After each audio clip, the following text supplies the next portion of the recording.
মাইলস্টোনে বিমান দুর্ঘটনার ঘটনায় নিহত হন ৩২ জন এবং আহত হয়েছেন ১৬৫ জন। এই পরিসংখ্যানের বেশিরভাগই শিশু। দুর্ঘটনায় বিধ্বস্ত হওয়া F-7 BGI বিমানটির পাইলটের আসনে ছিলেন ফ্লাইট লেফটেন্যান্ট তৌকির ইসলাম, যিনি শেষ দিকে ইজেক্ট করে বের হয়ে যান বিমান থেকে। ইজেক্ট করে প্যারাসুটের মাধ্যমে বিমান থেকে বের হওয়ার ঠিক আগ মুহূর্তে কন্ট্রোল রুমের সাথে কি কথা হয়েছিল তৌকিরের, অবশেষে জানা গেল সেই তথ্য।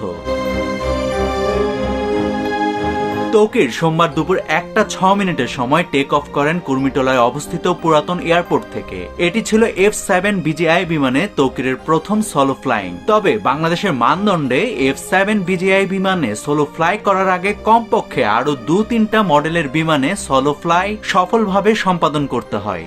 তৌকিরের সেদিনের শেষ মুহূর্তের ফ্লাইং এর ঘটনার ব্যাপারে বাংলাদেশ বিমান বাহিনীর সাবেক উপপ্রধান অবসরপ্রাপ্ত এয়ার ভাইস মার্শাল সানাউল হক বেশ কিছু গুরুত্বপূর্ণ তথ্য দিয়েছেন। তিনি জানান তৌকিরের মিশনটাই ছিল রানওয়ের উপরে বা আশেপাশে 15-20 মিনিট ফ্লাইং করা। এর আগে সকালে তিনি একটা চেক রাইডে গিয়েছিলেন, তখন সাথে ছিল তার অফিসার কমান্ডিং। মিশন ঠিকঠাক করলেই তাকে সোলো ফ্লাইং এ অর্থাৎ বিমানটি একাই উড়াতে পাঠানো হয়। সেই সময়টাতে অফিসার কমান্ডিং নিজে এয়ার ট্রাফিক কন্ট্রোলের পাশে রেডিও ইকুইপমেন্ট নিয়ে বসে থাকেন সারাটা সময়। তাছাড়া এই ধরনের গুরুত্বপূর্ণ মিশনে অফিসার ইন কমান্ড সারাক্ষণ থাকেন। তারা পুরোটা সময় ধরে কথাও বলতে পারে পাইলটের সাথে। প্রথম সোলো মিশনের রুটটা এমন ভাবে প্ল্যান করা হয় যেন অফিসার ইন কমান্ড পুরোটা সময় দেখতে পান তার পাইলটকে বা তার বিমানটিকে। একই সাথে এয়ার ট্রাফিক কন্ট্রোলারও দেখতে পান বিমানটি। বলে রাখা ভালো, ট্রাফিক কন্ট্রোলার এবং কমান্ডিং অফিসার বাইনোকুলার দিয়ে এই ধরনের সোলো ট্রিপ পর্যবেক্ষণ করতে পারেন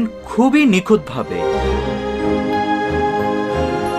তৌকির প্রথম একটা রাউন্ড ঠিকঠাক ভাবে সম্পাদন করেন, তবে দ্বিতীয় রাউন্ড সম্পাদন করে সে যখন রানওয়ে 14 এর দিকে অর্থাৎ টঙ্গী উত্তরার দিক থেকে আবারও টেক অফের স্থানে আসছিল, তখন অফিসার ইন কমান্ড লক্ষ্য করেন তৌকিরের বিমানটি অস্বাভাবিকভাবে নিচে নেমে যাচ্ছে।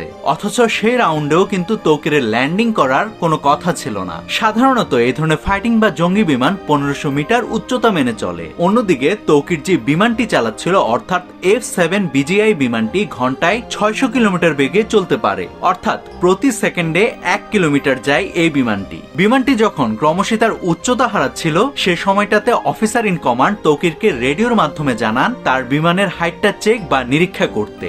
এমন নির্দেশনা পেয়ে পাইলট রজার অর্থাৎ কপি বলে উত্তর দেন। তৌকিরের মুখ থেকে উত্তর শোনার পর কমান্ডিং অফিসার ভেবেছিলেন হয়তো কোনো কারণে উচ্চতা হারিয়েছিল বিমানটি। তবে কয়েক মুহূর্ত পরই কমান্ডিং অফিসারের ভুল ভাঙে। তিনি পুনরায় লক্ষ্য করেন বিমানের উচ্চতা ক্রমশই অস্বাভাবিকভাবে কমছে। কয়েক সেকেন্ডের মধ্যে বিমানটি এমন এক উচ্চতায় চলে আসে যে অফিসার ইন কমান্ড বলতে বাধ্য হন ইজেক্ট, অর্থাৎ তুমি প্যারাসুট দিয়ে বের হয়ে যাও। এই ইজেক্ট কথাটি দুবার বলা হয়। এরপর থেকে তৌকিরের আর কোনো সাড়া পাওয়া যায়নি।